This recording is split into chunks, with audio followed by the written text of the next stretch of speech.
अहानबमक्तदा ताबिरिबसिंग अमदि medium ताबिरिबसिंगबु अमुक हना तराम नौचरी हौजि मखा चथजरकपदा लानथोकचरी मतम मतमगी वाफम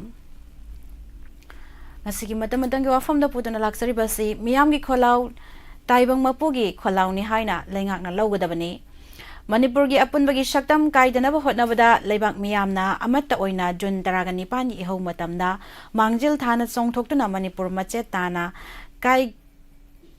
कायगदबदगी कनबंगम हौखी मसीदा नतना मणिपुर लोनबु 9 सुब शेड्यूलदा चलहनना होटनबदा लेबाक मियामना अचौब थौदांग लौदुना माइ पाखी मसिना लोइद्री मतम लमदम असिदगी Armed Forces Special Power Act 1958 लौथोखिनबगी खोंजंगसु Manipur मियामना चंगसिनखिबदगी माइ पाकपनी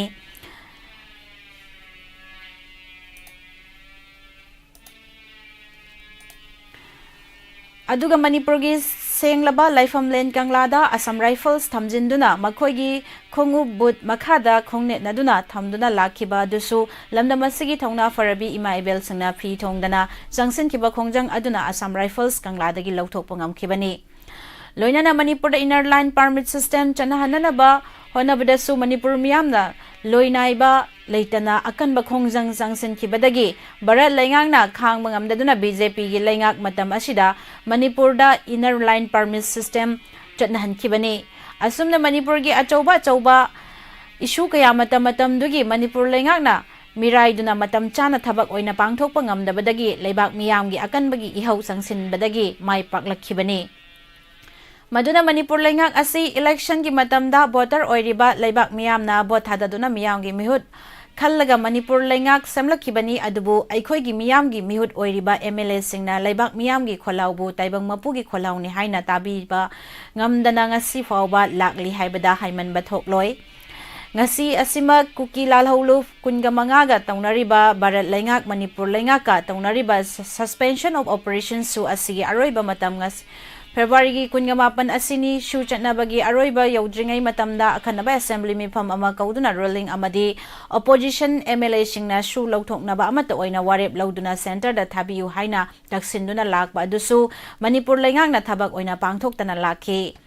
सरकार की थवोंग असि मणिपुर मियाम की खोलावबु ताइबंग मपुगी खोलावनि हाइना लौबिदबनी मखोइबु शक्ति पीरिबा मियामबु करिसु लैतना खनबनी हाइबदा हाइमनबा थोकलोय यामना नुंगनांगनिंगाई ओरिबदी ngasi फेब्रुआरी 18 असि छुचनबगी अरोइबा मतमनी ओइख्रे अदुना भारत लैंगाकना मखा ताना सु चटनरे हाइदुना लौथोरकपा याबगी अकिबा अदु लೈ करीगुंबा चटनरे हाइबा लौथोरकपा ताराबदी मणिपुर अचौब इहौ अमलाकदौरबनी मदु खंगना हौजी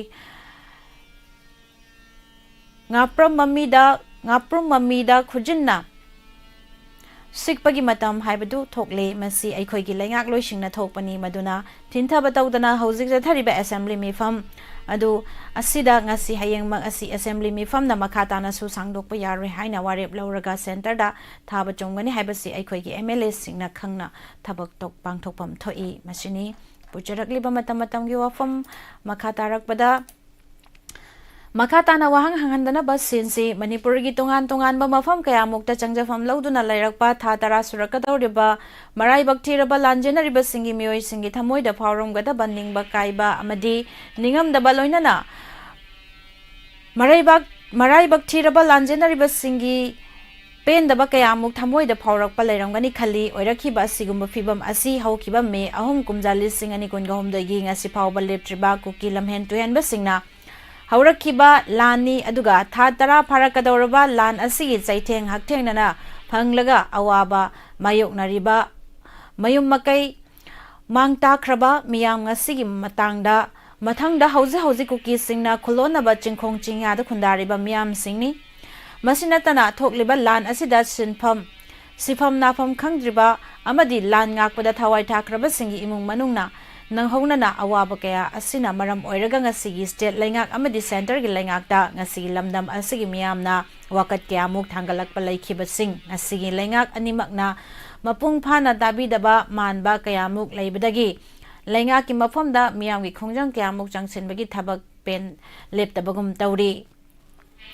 ꯍꯧꯈꯤꯕ ꯏꯪ ꯂꯤꯁꯤꯡ ꯑꯅꯤ ꯀꯨꯟꯒ ꯍꯨꯝꯗꯣꯏꯗꯒꯤ ꯃꯦꯒꯤ ꯑꯍꯨꯝꯗꯒꯤ ꯆꯠꯊꯔꯛꯄ ꯃꯤꯇꯩꯁꯤꯡꯗ ꯂꯥꯟꯗꯥꯕ ꯂꯦꯞꯇꯕꯒꯤ ꯊꯧꯑꯣꯡ ꯆꯠꯊꯔꯤꯕ ꯑꯁꯤ ꯏꯟꯗꯤꯌꯥ ꯂꯩꯉꯥꯛꯀꯁꯨ ꯇꯧꯅꯔꯤꯕ ꯀꯨꯀꯤ ꯃꯤꯂꯤꯇꯦꯟꯁꯤꯡꯅ ꯁꯨꯒꯤ ꯒ꯭ꯔꯥꯎꯟ ꯔꯨꯜ ꯊꯨꯒꯥꯏꯔꯒ ꯃꯤꯇꯩꯁꯤꯡꯗ ꯂꯥꯟꯗꯥꯔꯛꯄꯅ ꯃꯔꯝ ꯑꯣꯏꯔꯒ ꯉꯁꯤꯒꯤ ꯃꯅꯤꯄꯨꯔꯒꯤ ꯃꯤꯌꯥꯝꯅ ꯏꯟꯗꯤꯌꯥ ꯂꯩꯉꯥꯛꯀꯁꯨ ꯇꯧꯅꯔꯤꯕ ꯑꯁꯤ ꯉꯁꯤ ꯉꯔꯥꯡ ꯐꯦꯕ꯭ꯔꯨꯋꯥꯔꯤꯒꯤ ꯇꯥꯡ 28ꯗ ꯃꯇꯝ ꯂꯣꯏꯈ꯭ꯔꯦ ꯃꯔꯝ ꯃꯈꯥ ꯇꯥꯅꯁꯨ ꯁꯥꯡꯗꯣꯛꯍꯟꯕꯤꯒꯅꯨ ꯍꯥꯏꯕꯒꯤ ꯈꯣꯜꯂꯥꯎꯁꯤꯡ ꯊꯥ ꯀꯌꯥꯃꯨꯛ ꯂꯥꯎꯔꯛꯄꯒꯤ ꯃꯈꯥ ꯆꯠꯊꯔꯛꯈꯤꯕꯗ ꯉꯔꯥꯡꯁꯨ ꯃꯅꯤꯄꯨꯔꯒꯤ ꯃꯐꯝ ꯄꯨꯝꯅꯃꯛꯇ ꯃꯤꯌꯥꯝꯒꯤ ꯈꯣꯜꯂꯥꯎ ꯀꯌꯥꯃꯨꯛ ꯂꯥꯎꯈꯤꯕ ꯂꯩꯈ꯭ꯔꯕꯅꯤ ꯅꯥꯀꯜ ꯑꯃꯔꯣꯝꯗ ꯃꯌꯨꯝ ꯃꯀꯩ ꯊꯥꯗꯣꯛꯂꯒ ꯔꯤꯂꯤꯞ ꯀꯦꯝꯞꯇ ꯂꯩꯔꯤꯕꯁꯤꯡ ꯄꯨꯝꯅꯃꯛ ꯀꯔꯤ ꯅꯨꯃꯤꯠꯇ ꯃꯈꯣꯏꯒꯤ ꯍꯥꯟꯅ ꯂꯩꯔꯝꯕ ꯃꯔꯝꯗ ꯃꯔꯩ ꯀꯥꯏꯗ ꯍꯜꯂꯒ ꯂꯩꯔꯨꯒꯅꯤ ꯈꯟꯕꯗ ꯅꯨꯡꯅꯥꯡꯗꯨꯅ ꯋꯥꯅ ꯈꯥꯡꯂꯤꯕꯁꯤꯡꯒꯤꯗꯃꯛ ꯂꯩꯉꯥꯛꯅ ꯇꯉꯥꯏ ꯐꯗꯅ ꯆꯪꯗꯕ ꯌꯥꯗꯕ ꯄꯣꯠꯂꯝ ꯈꯔ ꯄꯤꯕꯤꯔꯕꯁꯨ ꯃꯈꯣꯏꯒꯤ ꯃꯆꯥ ꯃꯁꯨꯁꯤꯡꯅ ꯂꯥꯏꯔꯤꯛ ꯂꯥꯏꯁꯨ ꯇꯝꯂꯤꯕꯁꯤꯡ ꯑꯗꯨꯒꯤ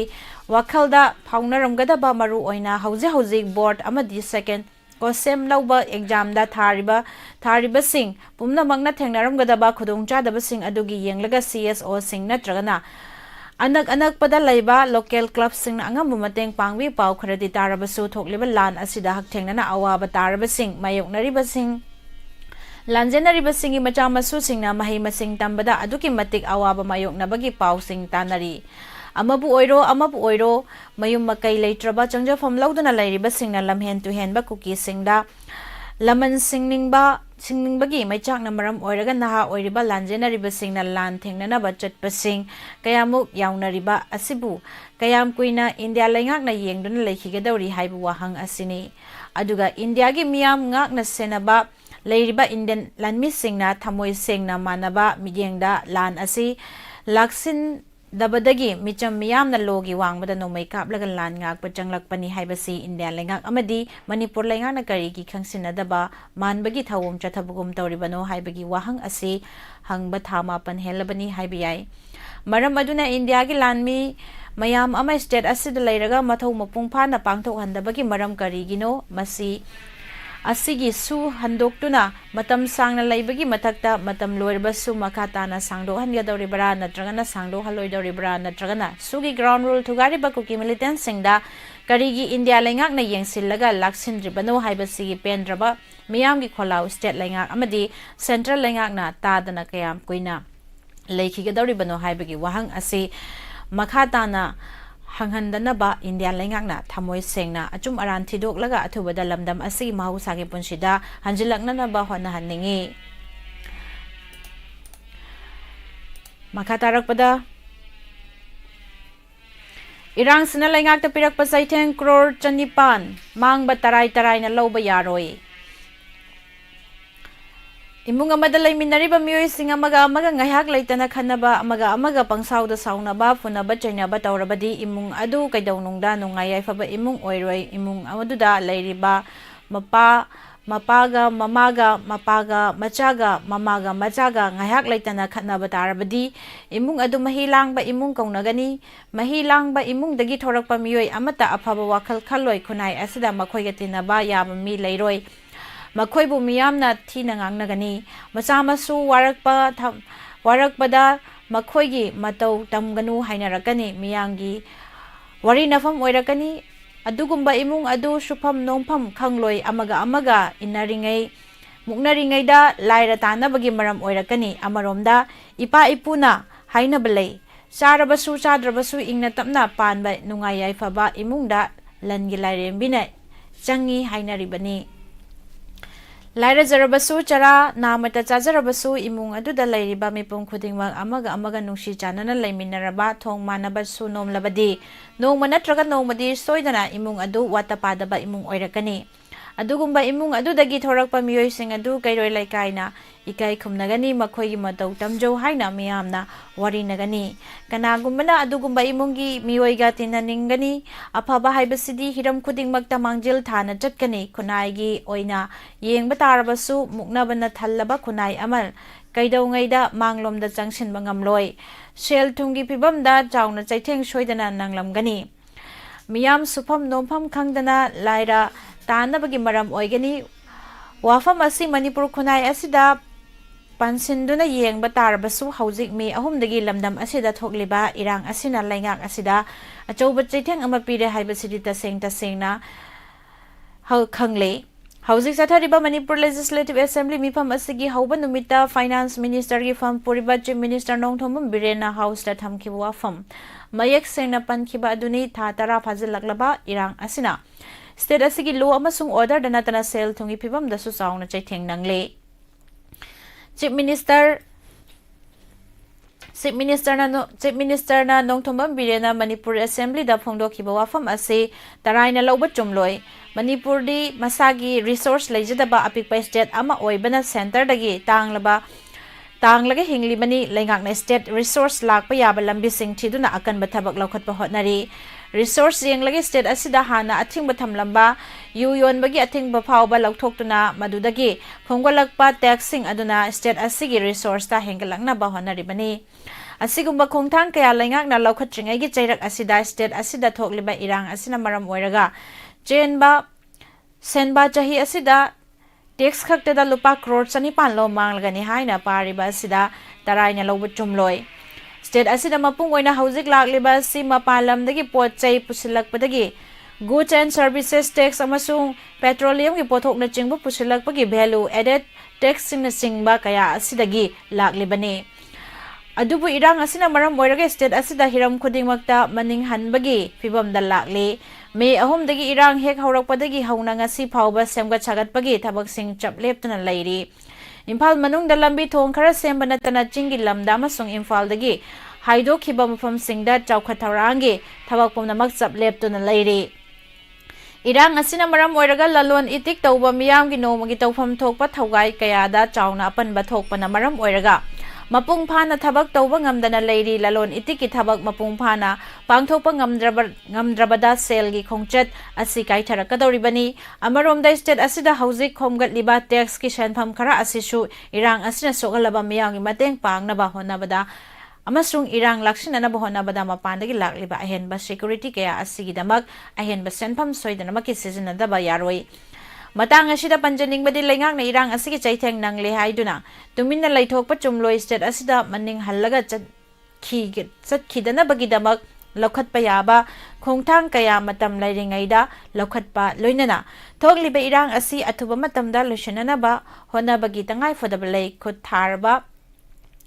Anabagum na Upay Laitraba Miyoy Amagum na Kut Pulaga Laitok Pagi Mahutta Lejaba Thongna Puthok na Center da Irang Asi Lushan Bada Mateng Pangbina Bahay Jabatay Langak Shu Center Gi Yaka Ngay Bagi Mahutta Singnarak Pa Khudingmak Thongna Laina Mayong Yaduda Thengnaba Matam Oiri Haijaningi Mashini Pujarakliba Matam Matamgi Wapham da Aduga Makatarakpada Gasigi Rashi Phal Lamo Mayam Puna Taminasi Sige Rashi Phal Mayamgi Rashi Phal ngasi sana de haibadu Mayam Puna Muyang Minasi Ngahaktang break lawzage break matungda post paralin rashraman madi ay samag muklaksage mayamdagi ngahaktang laptoksage Karigumba dom yumda laiba anabasingi hidakapa dressing tauba blood sample loba rice tube hapa catheterization hapa enema tobinaba experience lairaba nurse amati doctor thibada awaba thengnabirabadi wabiraganu Medland Home Nursing Care Service Manipurna pungpun mari chupna adom yumda latuna hidakapa injection piba dressing tauba feeding tube hapa catheter hapa amadi makhal kyage anabasing experience lairaba doctor amadi nursing Mating Pangzari Akupa Marol Gidamak Medellin gi helpline number 920-598-7988 ta call tawduna tanabiyu National Amadi State Awardee MDJA Ulak Pusamna Makhada Pizariba Layong Sing Asi Layangjari Manung Changba Yadaba Manung Changbada Chang Naidaba Manung Changbada Matam Kuina Changba Saujanantaba amang thong mayada pomba amang thong manungda pomba amang thong da makun hulaga naijaba pistula amang thong gi akoibada maring chatlaga hagajaba puk nungshit kaba gastric problem leiba e taba chikpa naba tonsil sinus asma khwang naba thagi khongkap chang naidaba fingau chatpa singli nauri sonthaba asina singbasing layang jari ba mafam singdi Kekru Bila North AOC opposite Kekru Part Imphal ayuki pung 10 dagina nungtil gi pung mga fauba ꯃꯌꯥꯡ ꯏꯝꯐꯥꯜ ꯀꯣꯆꯥꯛ ꯕꯖꯥꯔꯗ ꯑꯌꯨꯛꯀꯤ ꯄꯨꯡ 6ꯇꯒꯤ ꯑꯌꯨꯛꯀꯤ ꯄꯨꯡ 8 ꯐꯥꯎꯕ ꯌꯥꯏꯔꯤꯄꯣꯛ ꯕꯥꯃꯣꯟ ꯂꯩꯀꯥꯏ ꯀꯕꯔꯁꯇꯥꯟ road ꯊꯥꯡꯖ ꯅꯨꯃꯤꯠ ꯑꯃꯁꯨꯡ ꯌꯨꯝꯁꯀꯩꯁ ꯈꯨꯗꯤꯡꯒꯤ ꯑꯌꯨꯛꯀꯤ ꯄꯨꯡ 10ꯗꯒꯤ ꯅꯨꯡꯊꯤꯜꯒꯤ ꯄꯨꯡ 3 ꯐꯥꯎꯕ ꯖꯨꯃꯤ ꯀꯣꯂꯣꯅꯤ ꯑꯣꯜ ꯕꯖꯥꯔ ꯅꯤꯌꯔ ꯃꯨꯁꯂꯤꯝ ꯃꯁꯖꯤꯗ ꯁꯤꯁꯤꯄꯨꯔ ꯑꯀꯨꯞꯄ ꯃꯔꯣꯜꯒꯤꯗꯃꯛ ꯀꯟꯇꯦꯛ ꯇꯧꯕꯤꯌꯨ MD ꯖꯤꯌꯥ ꯎꯂꯛ ꯄꯨꯁꯝ 8414825323 ꯑꯃꯨꯛꯇꯪ ꯍꯟꯅ 8414825323 Joy Kids Care Center. February 26 Monday dagi. Section house. Summer gi timing pung 8 dagi hujaraga pung 3 phawa. Aduga winter gi na pung 10 dagi hujaraga pung 3 phawa. Angang similar taki tami bedalai na. Sana konabagi facilities. Grants ki teacher. Amadi smart TV class ki facilities. Joy Kids Care Center.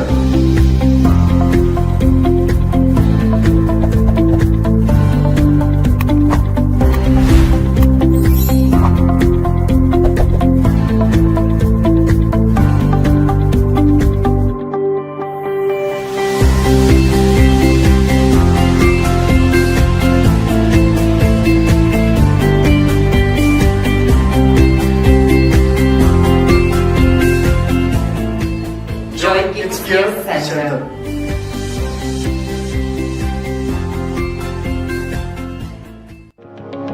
KM Blooming Higher Secondary School Khangaboki Kindergarten Section gi registration form thaba hojari pigliba angang singmuning thina takpi tambibaga loinana matik charaba oja khayana yengsinbiduna day boarding gi khudong chaba pijari transport ki khudong chaba smart class audio visual teaching matamga chunaraba children recreation park na chingba thamjari play group tagi kg fawbada tambigadaba mahiroi singi guardian singna ngasi mak lakpiduna khudong chaba singasi lobiyu akopa marol gi dama call tobiyu 811984402 Amukana 811984402 Hariba number stegi khambiba yagani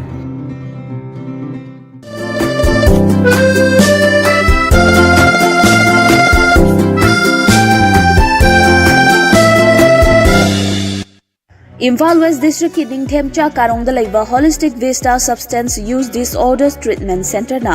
drug amasung alcohol gi problem lairabasing matam gutchunaba mawngda sel yamna changdana layengli Social Welfare Department ki license makhada chalairiba treatment center asina piriba tongan-tonganba servicing di detoxification, yoga and meditation, psychoeducation, art therapy, group therapy, cognitive behavioral therapy, cash management, relapse prevention program, relationship building worksheet, family and friends therapy, individual therapy, addiction co-occurring therapy, aftercare, extended care, recovery convergence meeting asina singbane Malaysia gi Malacca laiba Asia Metropolitan University dagi addiction laina gi matangda master's degree paibada natana ICCE Colombo plan dagi international certified oiraba Dr. Sapam Lalit na lingkhatpa treatment center asida miyoi lising ani gi mathakta layengkrei masigi manung miyoi lising ama hena mahausa gi punsida halakpa ngamkrei treatment center asida lairiba staff pumnamak national amasung international gi thakta training fanglaba ngaktani hapta khuding gi medical officer na treatment lawriba khudingmak routine check-up tawduna yamna checksina layeng chathai amaromda treatment center asida lairiba miyoi khudingmak ki right mapung phana ikai khumnaraga layeng chathaba asina maram oiraga staff amasung patient ani gi marakta aphaba mari thamba ngami masida natana family education program pangthoktuna addiction laina karamna thengnagani haibagi gyan losing singsu imung manungda chap chana piri kanagumba drug natraga alcohol gi problem leiba yarobadi treatment center asigi phone number 9774857077 natraga 8798621531 natraga 9612323551 da ngasimak tanabiu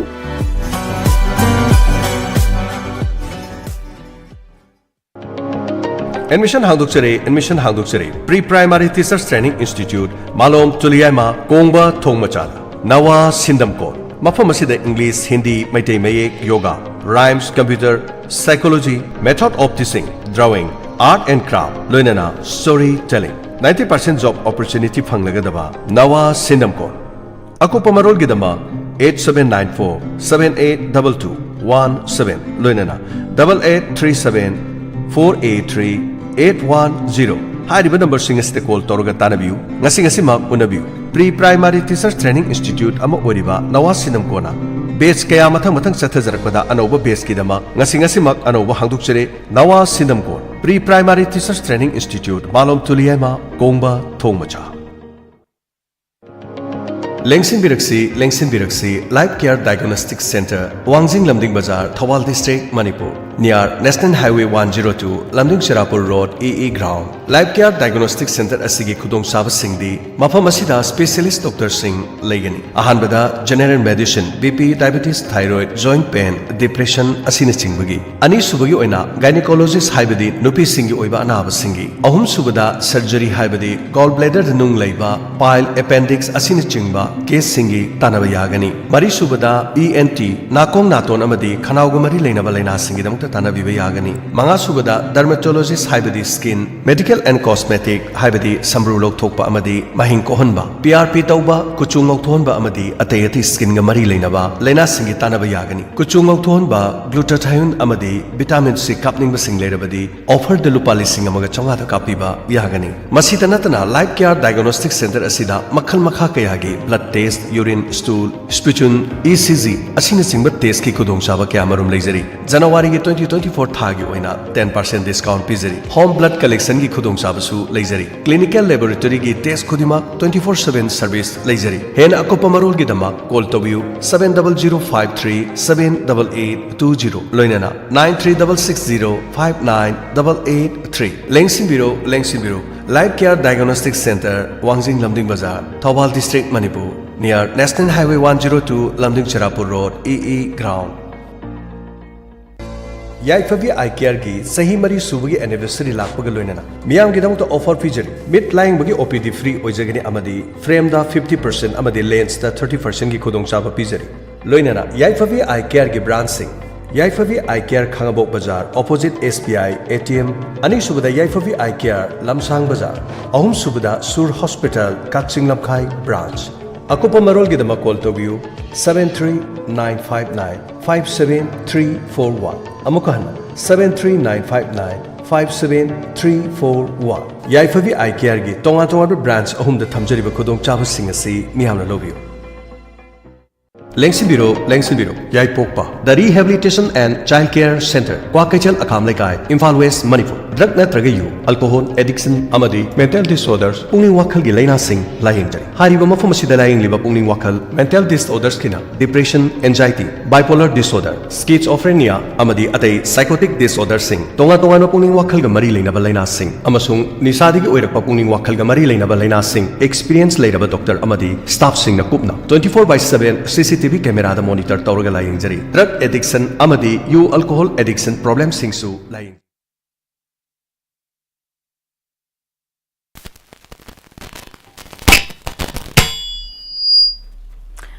amuka hana miyang tabiriba madi tabiriba singbu taram no chari hoji taram no sari pusparani laisum nasu duga masigi rasi phal mu yeng minasi lakta lebiriba mayam taram no sari Wapham radio tabiriba mayam oinana kom TV channel sida yengbiriba kusam radio da tabiriba SK TV da yengbiriba khudingmak taram no sari ngasigi rasi phal puduna laksari Chanthoi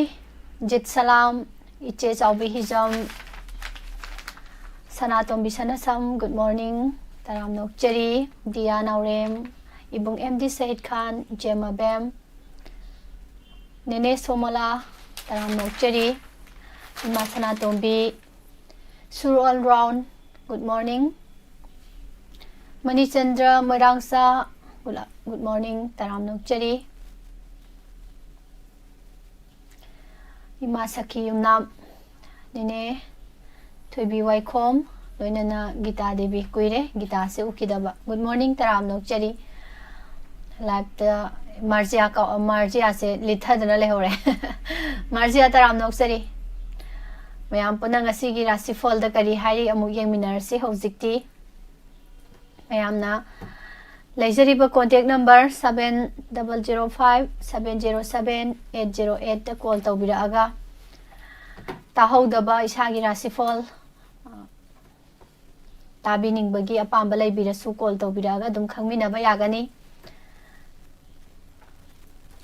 number se ungtanga hanna thamjage 7005-707-808 ꯅꯝꯕꯔꯁꯤꯗ call ꯇꯧꯕꯤꯔꯛꯄ ꯌꯥꯒꯅꯤ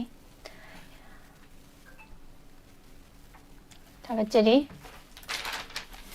ꯍꯧꯁꯤꯀꯣ ꯑꯗꯨꯗꯤ ꯍꯧꯔꯁꯤ ꯉꯁꯤꯒꯤ ꯑꯍꯥꯟꯕꯗ ꯃꯦꯁ ꯔꯥꯁꯤꯗ ꯍꯥꯏꯖꯔꯛꯀꯦ ꯃꯦꯁ ꯔꯥꯁꯤꯗ ꯉꯁꯤꯁꯦ ꯇꯥꯡ 1/2023 ꯃꯥꯔꯆꯀꯤ ꯇꯥꯔꯤꯛ 1ꯅꯤ ꯉꯁꯤꯁꯦ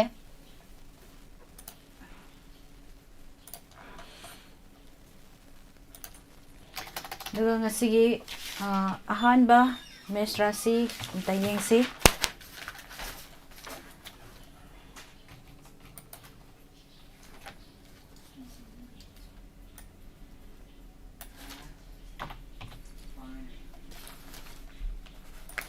ꯊꯥꯒꯠꯆꯔꯤ ꯑꯝꯇꯪ ꯌꯦꯡꯕꯤꯔꯛꯑꯣ ꯉꯁꯤꯒꯤ ꯑꯍꯥꯟꯕ ꯑꯩꯈꯣꯏꯒꯤ ꯃꯦꯁ ꯔꯥꯁꯤꯁꯦ ꯑꯝꯇꯪ ꯄꯥꯊꯣꯛꯄꯤꯔꯛꯑꯣ ꯑꯩ ꯀꯩꯅꯣꯝꯇ ꯁꯦꯝꯖꯒꯦ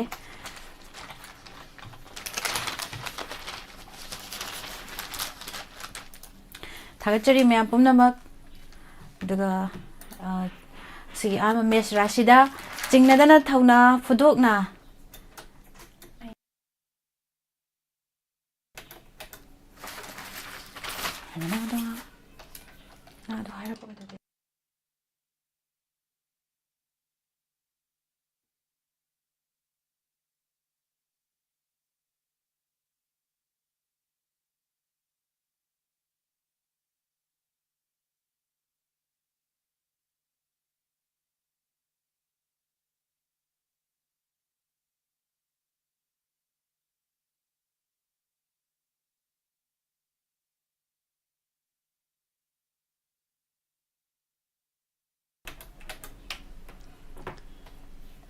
ꯉꯁꯤꯒꯤ ꯑꯍꯥꯟꯕ ꯔꯥꯁꯤ ꯃꯦꯁ ꯔꯥꯁꯤꯗ ꯆꯤꯡꯅꯗꯅ ꯊꯧꯅꯥ ꯐꯨꯗꯣꯛꯅ ꯊꯕꯛ ꯄꯥꯡꯕ ꯂꯂꯣꯟ ꯏꯇꯤꯛꯇ ꯈꯨꯠꯆꯥꯎ ꯊꯥꯕ ꯌꯥꯕ ꯌꯦꯠꯅꯕꯗ ꯃꯥꯏ ꯄꯥꯛꯀꯗꯕ ꯅꯨꯃꯤꯠꯅꯤ ꯌꯦꯛꯅꯕꯁꯨ ꯉꯝꯒꯅꯤ ꯄꯥꯈꯪ ꯂꯩꯁꯥꯕꯤꯁꯤꯡꯒꯤ ꯑꯣꯏꯅ ꯅꯤꯡꯕ ꯊꯨꯡꯒꯅꯤ ꯕ꯭ꯔꯤꯁ ꯔꯥꯁꯤꯗ ꯄꯥꯎ ꯅꯨꯡꯉꯥꯏꯕ ꯇꯥꯖꯒꯅꯤ ꯑꯅꯤꯡꯕ ꯊꯕꯛꯇ ꯅꯊꯛ ꯊꯣꯡꯕꯅꯁꯨ ꯇꯦꯡꯕꯥꯡꯕꯤꯒꯅꯤ ꯑꯣꯏꯖꯕ ꯌꯥꯝꯅ ꯐꯪꯒꯗꯕ ꯅꯨꯃꯤꯠꯅꯤ ꯐꯤꯡꯂꯗꯤ ꯍꯥꯏꯒꯗꯕꯅꯤ ꯁ꯭ꯄꯦꯂꯤꯡꯁꯦ ꯁꯣꯏꯔꯛꯄ ꯃꯥꯜꯂꯦ ꯐꯤꯡꯂꯗꯤ ꯂꯟ ꯄꯟꯈꯤꯒꯅꯤ ꯍꯥꯏꯕꯅꯤ ꯕ꯭ꯔꯤꯁ ꯔꯥꯁꯤꯒꯤ ꯑꯣꯏꯅ ꯑꯗꯨꯒ ꯄꯥꯈꯪ ꯂꯩꯁꯥꯕꯤꯁꯤꯡꯒꯤ ꯑꯣꯏꯅ ꯃꯔꯤ ꯌꯥꯝꯅ ꯐꯩ ꯃꯊꯪꯗ ꯃꯤꯊꯨꯟ ꯔꯥꯁꯤꯗ ꯊꯥꯖꯗꯅ ꯅꯛꯅꯕꯅ ꯂꯥꯟꯅ ꯄꯥꯎꯊꯣꯛꯄꯤꯗꯅꯕ ꯅꯣꯡꯂꯨꯛꯅ ꯆꯠꯂꯨ ꯑꯗꯨꯒ ꯆꯥꯗꯤꯡ ꯍꯟꯊꯍꯟꯅꯕ ꯉꯝꯕ ꯅꯆꯥꯅꯅꯥꯏ ꯑꯃꯗꯤ ꯃꯤꯌꯥꯝꯒ ꯃꯔꯤ ꯐꯒꯠꯄꯗꯤ ꯉꯝꯒꯅꯤ ꯍꯥꯏ ꯑꯗꯨꯒ ꯂꯩꯁꯥ ꯄꯥꯈꯪꯁꯤꯡꯒꯤ ꯑꯣꯏꯅ ꯅꯨꯡꯁꯤꯕꯅ ꯆꯥꯜꯂꯤ ꯑꯗꯨꯒ ꯉꯁꯤꯒꯤ ꯀꯔꯀꯠ ꯔꯥꯁꯤꯗ ꯑꯁꯥꯎꯕ ꯑꯃꯗꯤ ꯅꯥꯄꯜꯅ ꯃꯥꯡꯑꯣꯏꯅꯒꯅꯨ ꯁꯣꯛ ꯄꯟꯕ ꯑꯃꯗꯤ ꯃꯩꯗꯒꯤ ꯆꯦꯛꯁꯤꯜꯂꯨ ꯃꯔꯨꯞ ꯃꯄꯥꯡꯒ ꯂꯣꯏꯅꯕ ꯊꯕꯛꯁꯤꯡꯗꯤ ꯍꯦꯟꯅ ꯆꯥꯎꯈꯠꯀꯅꯤ ꯍꯥꯏꯔꯤ ꯑꯗꯨꯒ ꯄꯥꯈꯪ ꯂꯩꯁꯥꯕꯤꯁꯤꯡꯒꯤ ꯑꯣꯏꯅ ꯉꯥꯡ ꯁꯛꯄꯗꯤ ꯇꯥꯅꯤꯡꯒꯅꯤ ꯁꯤꯡꯍ ꯔꯥꯁꯤꯗ ꯂꯧꯁꯤꯡ ꯆꯥꯎꯕꯇ ꯅꯠꯇꯅ ꯂꯥꯏꯕꯛ ꯐꯕ नुमितनी अदुगा मरम चाय खनबदु चिंगनदना मीना ताकपा ngaidana panghoro अदुगा हंथबगदी ओनसिनगनु हाइरि अदुगा मथंगदा लैसाबा खंगसिंगि ओइना निंगबा थोंगनी कन्या राशिदा नथक थोंबगी वा तारबा थोइना कानबता नतना नुंगाइजबा फंगनी मिकोक थोंगनी महु चावना किहन खंगहनबदि लै अदुगा लैसाबा खंगसिंगि ओइना मरिदि हानगुम फै तुला राशिदा सेंदोंग याम्बा अमदी पांगमदबा थबक पांगबगी नुंगाइजबा लै दुमकपु नोलुंगना चत्रबदी मरुप मियामगा मरी फबदी वाटकनी हाइरि अदुगा लैसाबा खंगसिंगि ओइना नुंसिबना चाले मखा तारकपदा वृश्चिक राशि से अफबा मिक्सत फंगबा गांगथोकपदा राशि यावबा हक्सांग खिंगबा अमदी येकनबबु लाक्सिनबा ngamba नुमितनी वानोंबदी कानारोय वृश्चिक से कैनोम तौंगिंग से अफबा मिक्सत फंगबा गांगथोकपदा राशि यावबा याम यावरी दुगा लैसा पाखंगसिंगि ओइना निंगबा मपा चारोय जो हाइरि धनु राशिदा पुकनिंग चिंगनबा फावबा मरुप मपांगा ताथीनबा लैरबसु निंगबदी थोंगनी अदुगा ललोन इति कानगनी अयेतपा लैरंबा साफरगनी लैसा पाखंगसिंगि ओइनासु माइ पाक्सगनी हाइरि मकर राशिदा मोहाइसिना थबक पांगनी मियामना थागत पीगनी नचा ननाइगी लमदसु हराउजगनी नुंगाइबा पाउ तागनी ngakkaladi naralda tainagani haiba ngakkaladi naralda tainagani mayamna dum khanbiro ngakkalagadi naralda tainagani haisi kai haino se leisa pakhang singi oina ningba thungjai hairi aduga kumbara sida khurang khoisauba kainaba amadi ningba mapa isa sadaba numitni pukning phathau mangdana bohono maduna tungi haifaba oigani kumbara sisi ifa he phatte da tawise leisa pakhang singi oina wa ngangdabana mapharani hai arabada moye yaude arabada minarasida anoba thorombang bayadaba ningba mapa chadaba yetnabada kainaba yabalei marup amadi angambanadi chali mingsasu phangani hairi mingsat phangba simde adum he yawi minarasi se landabana oijagani hairi leisa pakhang singi oina aduga ngasigi aduga ngasigi oina live da jangbirakliba singi amu yengjage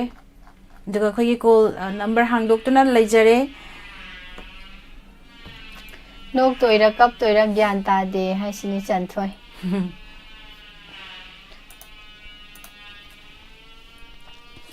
game lover taram nokchari nautomba ningthaujam taram nokchari disalam isha samra samre latpam aduga premananda wahengbam good morning taram nokchari nga saidagi wana ngaijari bani hai adubu kamai torba premananda ima ibemal taram nokchari ningthau khongdagi ngasaidagi wana misegi karkat amukta pabiro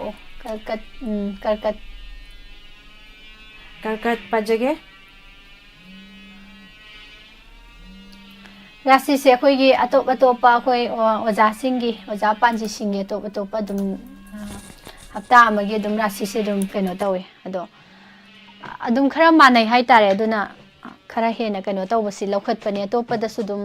atopa paper sing de yaw bada sudum yari sing se dum khara gara manai hai tare jit salam gi karkat se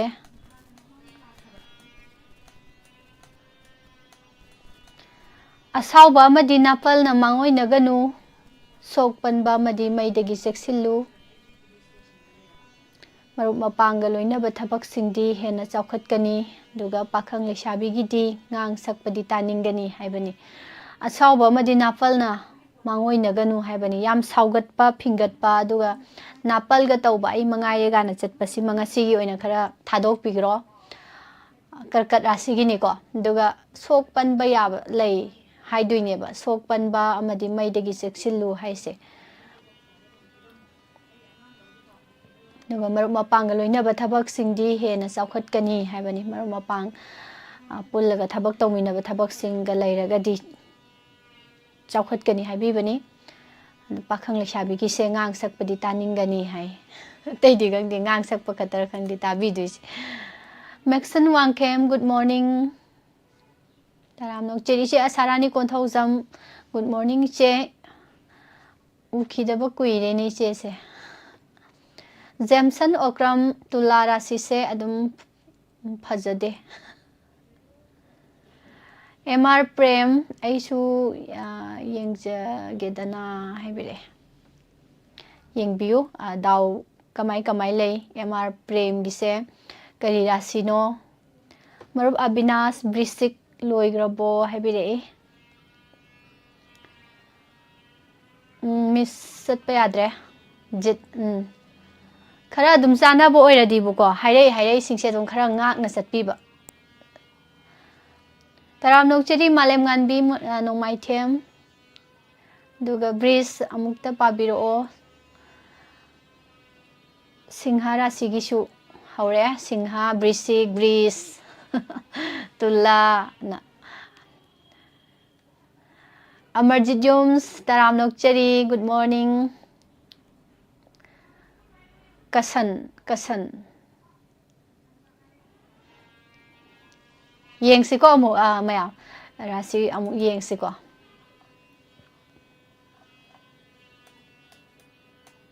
bris ki han hauzarage sagi bris ki pabiro an haibado bris ki khangminasi pau nungai bata jagani ꯑꯅꯤꯡꯕ ꯊꯕꯛꯇ ꯅꯊꯛ ꯊꯣꯡꯕꯅꯁꯨ ꯇꯦꯡꯕꯥꯡ ꯕꯤꯒꯅꯤ ꯑꯣꯏꯖꯕ ꯌꯥꯝꯅ ꯐꯪꯒꯗꯕ ꯅꯨꯃꯤꯠꯅꯤ ꯐꯤꯡꯂꯗꯤ ꯂꯟ ꯄꯟꯈꯤꯒꯅꯤ ꯐꯤꯡꯂꯗꯤ ꯂꯟ ꯄꯟꯈꯤꯒꯅꯤ ꯍꯥꯏꯁꯦ ꯀꯩ ꯍꯥꯏꯅꯣ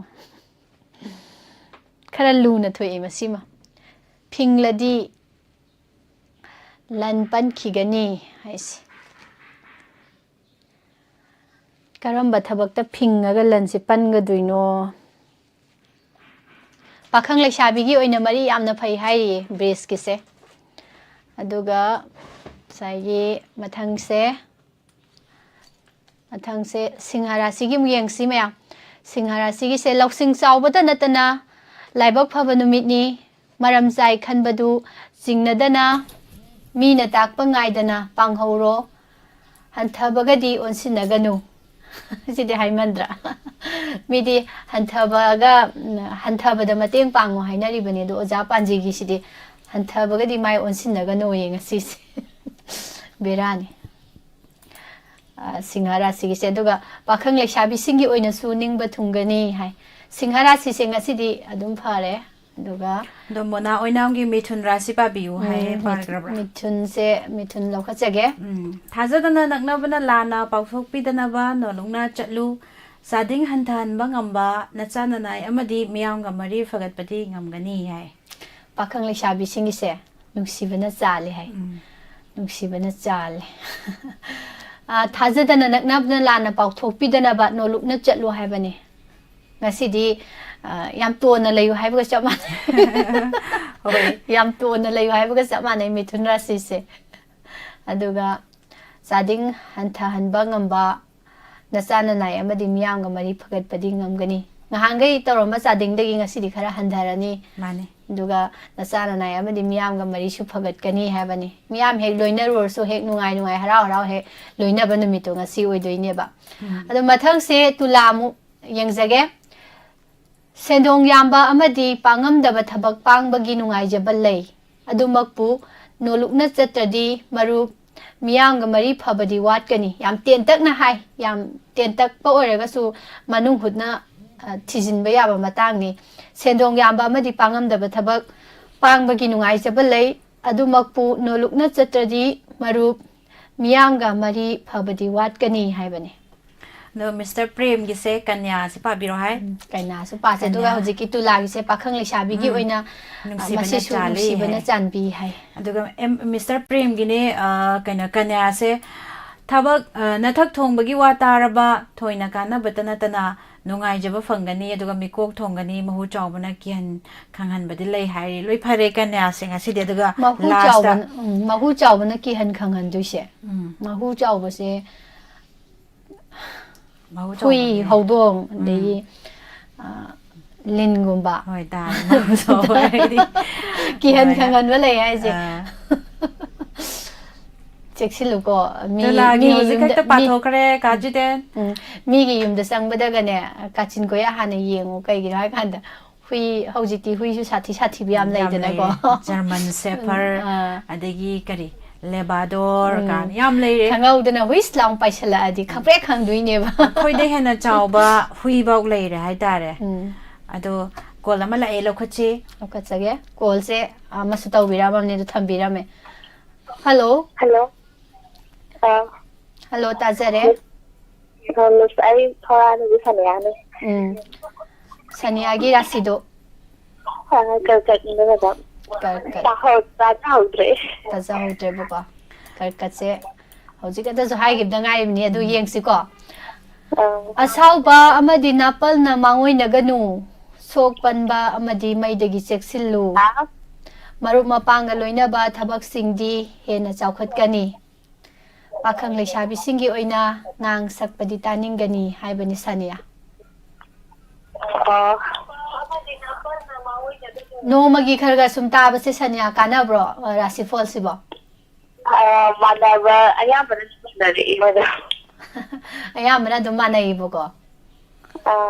yam nungai re adudi yare ko adudi yare October hama kai habiba October ji kai yo to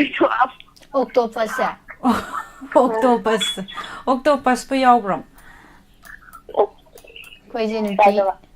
hoi nung ti yeng manar u dari ni octopus thige thamgre octopus ti yaw de taga chari adu gola ma mula ela kha jage hello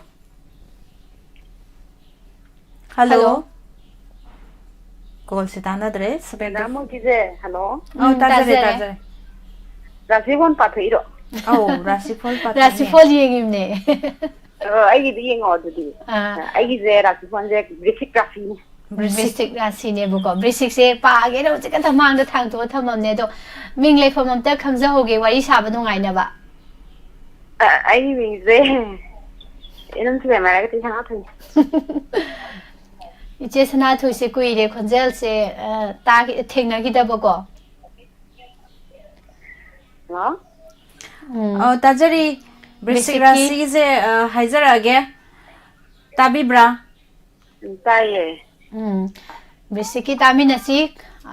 afaba mingchat phangba ngangthokpada rasi yauba haksang khingba amadi yegnaba bulaksin bangam banumit ni wano madi kana roi hai wano murano ngasi gi diwaina Brisik se nga hangai di yam phattam ne do ngasi di khara phare. Afaba mingchat phangba lai re nang thokpada rasi su dum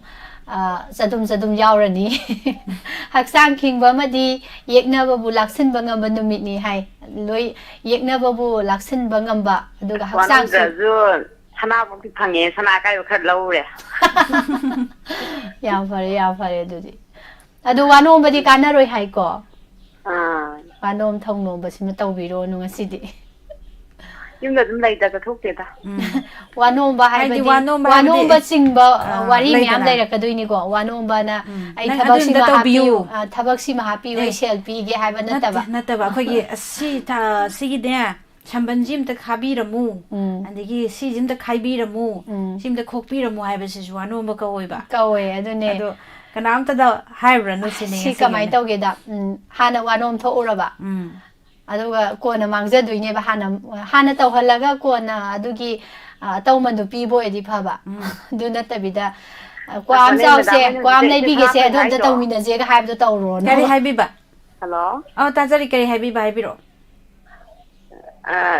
Ise sana thai ne da hai da na madam hoina. Ise da na ti ibo haya ni sei ni thuga mari chang ma le han tak. is iche na paksani edudi Ibo ko ya ni. ibo ko je kya haina de pedo ba ibo ko doino ise ko jage iche ko ge ibo ka ko je nungai te ba abo ko na phai ade bubo ko na nungai ado iche da dum yana si ko se sana thoi se je ado ibung punsi bagi se phone masla ibung punsi bagi se rasi do kari haibano ibung punsi bai rasi se ibung gidu kumbara kan kumba oibra kumba ado emda taning mana lang tak na rin hai de buko ado amutang yengsi aduga ise purnima si oinam taram no chari aduga kumba se kumba oiragati pathok sarage oiramdradi khali oigi tawbani kumba oigibani marang yam kana laujabada la swai da ko hoi khoirang khoi sauba kaina ba amadi ningba mapa isa sa da numini pungning phathau mangdana ba hotno maduna tungi ai fa ba oigani hai ibung punsi ba us ki pauro kaino nga tani he khoirang khoi sauba kaina ba amadi ningba mapa isa sa da numini kaina ba se oja panji sida matang sida ne yam yeningbam leireba kaino samjalla hairakta bidane khara masa ta na haibira di nuai dongni yam yeninga paru nuai rakta enta khoirang khoi sauba hairebo ko aduga kainhaba amadi ningba mapa icha sa da banumi ni haise samjan gre khoirang khoi sauna ba leigani adegi kainhaba ya ba lei amadi ningba mapa icha sa roi do banumi ni ga simai masa ta na hairadi wa he amani khatani dana hapsan duise puna samjale khoirang khoi sauba kainhaba amadi ningba mapa icha sa da banumi ni haidana pukning phathau mangdana bu hono pukning phatharaga kaino mangduise mangdana bu hono hairi kaino mangduise haiba ma leire duga sarjoi mirangtem ima bimola konsham Koi shagi danu rasine, koi shagi danu rasine haye, haibiro haye. Ado hojiki do haiba loidriye. Kumbasira. Kumbagi se haiba Pakang le loidriye. shabi yu oina wa ngang da bana faragani haye. Ma pharani wa ngang da haye. bana. Tuminna ne iPhone yadre ha off tawsan ba. Ngasi gi oina ko. Ado idi hayeng nongalakpada phone hangkanda karai de yadrino kari tawrage semuraba na ne. Sina dum hangbira aneboko. Aduga nene Helen gi jo hojiki do ai hybrid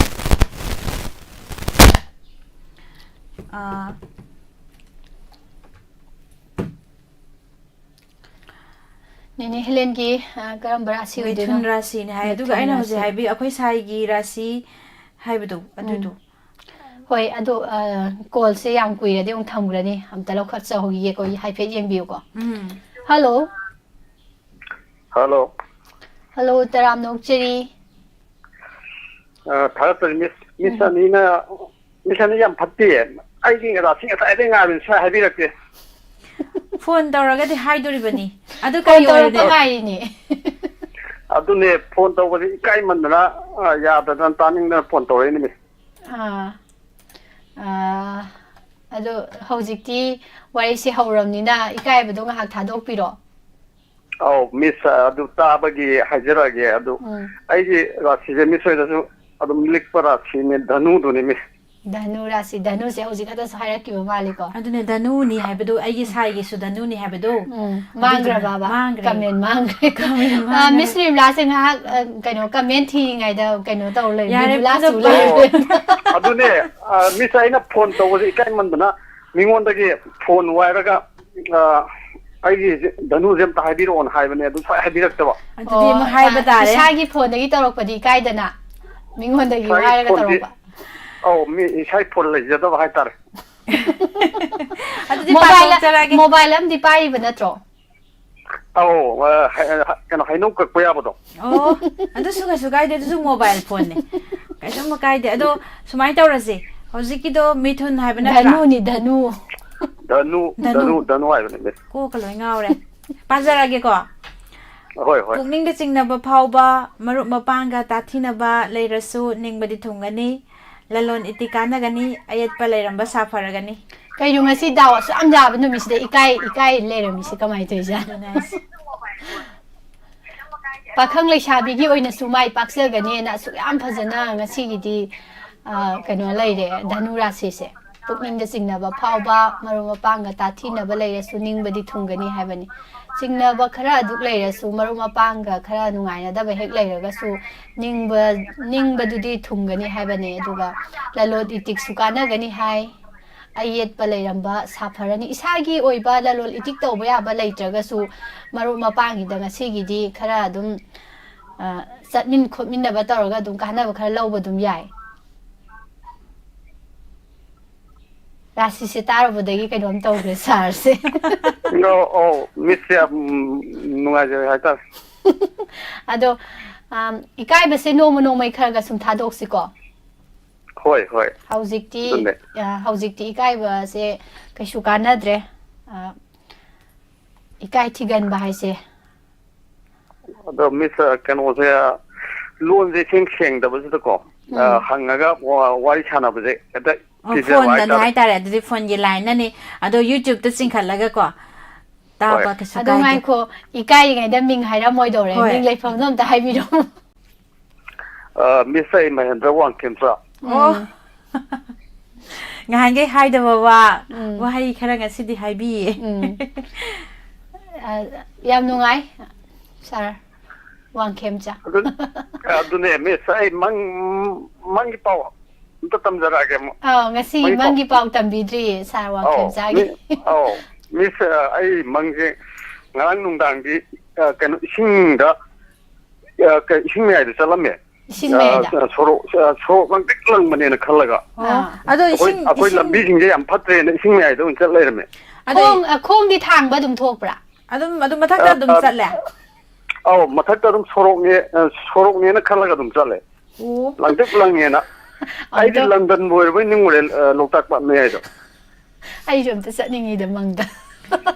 Horen din da sasidana. Haula ke. Horen di Miss Pusparani ibani ising da satna ba mangi da mag hauna gare. Thagachari me apura ba aduga ichi nini Helen yung khai bamgi Mithun Rasi. Mithun Rasi Aduga Dhanu ga Dhanu pagre ko. Dhanu pagre. Aduga Mithun je. Mithun mathak lom wai da. Nini Helen gi thajadana nakna bana lana Pauthokpidana ba noluk na chalu sading hantana ba ngamba na chana na amadi miyang ga mari phagatpadi ngamgani sading hantanba ngamba aduga nasana nai amadi miyam ga mari phagatpadi ngamgani haibani ado negi sum Mithun Rasi oibasing gi haitare ne ngasigi oina thajadana nakna bana lana pauthokpido bam leireba aduna noluk na chatlo haiba haidi aina wangang kanjau hunba haibra ma leidai ne aduga khara tawrodi kanang khangi aina du hairaga Muslim lan tabiraga swai chakhraga made dunia dani na mu tawbi leramadi nene sani sagol se matam suloi shalae adu amuk punna amuk pathok sarakhe mathang Bris Rasi do amuk ta haibiro haijarage Aruna Laima aduga Aruna Laima kailam dei oirajana Ichela lindana se MR Prem gi Mr. Prem haisine aduga Tes Nirupama du mathang haida jarage matam suloi shalakadore caller amulok khachage caller aroiba caller oijage hello tajari Mai ji no bu samai ti ne. Hoi. No bu samai dagi. No bu samai dagi na sing ko we. Narasing ko. Na ni se. Ado ngasi je ngange to opene. Ngasi je se to bodu to ochi ba.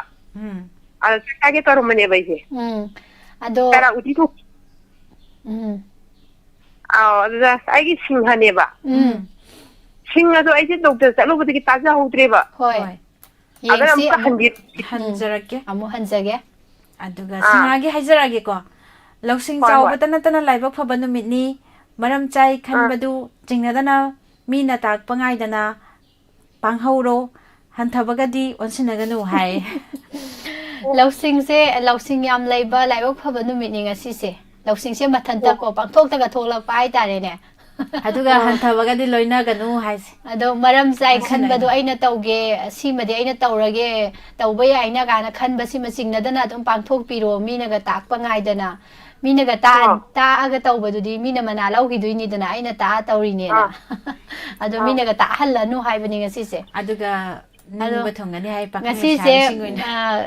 hanthabaga loina ganu hai kaurasu khumaron onto tasana dan satkiba ko thagachari ado ngasi saruk ya birak padang poksa mai dagi adum radio di fazana dum tabiraga radio di mayek sing amani no poksa mai waramina poksa mai direct bina sida thagachari yam nungai bema mathangi thoromda live phone program lei saruk ya biu call tawbiraga thorom sida su duga ngasigi aroi bada mayam tabi hauro sinawna changbirak libasing basu taram nauchari pathoksarage makoktagi mes ki dupa biro haigi ba mayama yauki ai usa hawe pathoksarake ngasigi ahan bada mes Rasi chingnadana thauna phudongna thabak pangba lalon itikda khusau thabaya ba yena bada mai pakadaba numini yekna basu ngamgani laisha pakhang singi oina ningba thongani hairi aduga Bris Rasi da pau nungai bata jagani aningba thabakta na thak thongbana su tengbang bigani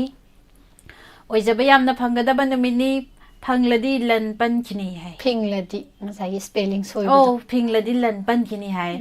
phingba yadre lasha pakhang singi oina mari yamna phai haibi Mithun Rasi da thajadana naknabana lana pauthok pidana ba nolungna chatlu chading hantan ba ngamba nasana nai amadi miyang mari phagat padi ngamgani hairi lasha pakhang singi oina nungsibana chale Karkara sida sauba amadi napal na mangoi naganu sokpan ba amadi mai dagi cheksilu maru mapanga loina ba thabak singdi hena chakhatkani leisa pakhang singi oina ngang sakpati taningani singhara sida lausing chawbatana tana laibak phaba numini maram chai khanbadu chingnadana mina tak pangai dana panghauro hanthabagadi onsinaganu leisa pakhang singi oina ningba thongani Kanya Rasida nathak thongbagi wa tarba thoina kana bata natana nungai jaba phangani mikok thongani mahu chawbana kinghan khanghan badilei lesha pakhang singi oina mari dihana gumphai makha tarak pase tula rasini sendong yamba amadi pangamdaba thabak pangbagi nungai jaba lei adumakpu no lukna chatragadi marup miyamga mari phabadi watkani pakhang leshabi singidi nungsibana chanbi Brisikta afaba mingchat phangba ngangthokpada rasi yawba haksang khingba amadi yeknaba bulaksinba ngamba numit oi wanombadi kanaroi pakhang leshabi singi oina ningba mapa charoi Danu rasida pukningda singnaba phawba marup mapanga tathinaba leirasu ningbadi thungani dalol iti kanagani ayet palairamba safarani pakhang leshabi singi oina mai paksagani hairi Makar rasi yengsi thabak pangani miyamna thagat pigani nasana naigi lamdasu harauzagani nungaiba pau tajagani ngakkaladi naralda tainagani haiba ma yauri pakhang leshabi singi oina ningba thungjai kumbarasida khura khoisauba magi aja puja tawnab jam phatte hai aja puja tawnab je ta habi ko thawni potlamse lei chini angangba ado mase numidang kathok ngasigi oibo potni na ne ayuk ta kat kadobani ba mase ado yam singna ba leragadi hojek ta kathok pirasu ya lei gataraga chini angang ba kathok pi hai kumbara sigi se ado kumbara sigi se yengjage ko khoiram khoisau ba kaina ba madining ba mapa isa sa da ba numitni pukning phathau mangdana bo hono maduna tungi ai phaba oigani pakhang leshabi singi oina wa ngang dabana mapharani haiban kumbara si se khangde amtang kaya phaba se iwoi oidre duna amta thawni thoram jemta tawgera tawthokpiyu maya kumbara si oibagai aduga roibada minarasi anauba thoram pangba yadaba anauba thoramda khut thaba yadre ningba mapa chadaba yetnabana kainaba yabalai aduga marup amadi angambana di chali mingchatsu phangani pakhang leshabi singi se landabana oijagani haibani sigi rasini aduna mayam thagachari pumnamak ke sabinas na brising yai fare habirame miss yam summe ai aza puja thoi tawjage habirei thagachari pumnamak aduga si 90.0 wahong radio da tabiriba amadi ascom cable network da diamond tv channel yang biriba khosem radio online radio amadi SKTV pumnamak miyang tabiriba amadi tabiriba sing thagatpa phongdoksari makha tarak pathoramda live phone in program mayam na ikoi lejariba number 7005 707 808 da saru yabiu call tawraga adomi khoidabe sei amamam tang khanbiu loinana numiyungba matung pung ama tarak matamda pungning yuarol thoram lejari amadi numthilgi pung 3 tarak matamda live chat program da soidana adom se saru yabiu chat ki khuthang da adom gi khoidabe sei khanbiduna thorom sing mapung phan biu haijabaga loinana matam gi Wapham amadi Rashi Phal mi jeng tabiriba singbu amuka hana pusparani laishom amadi niramla thangjamani na khorum sari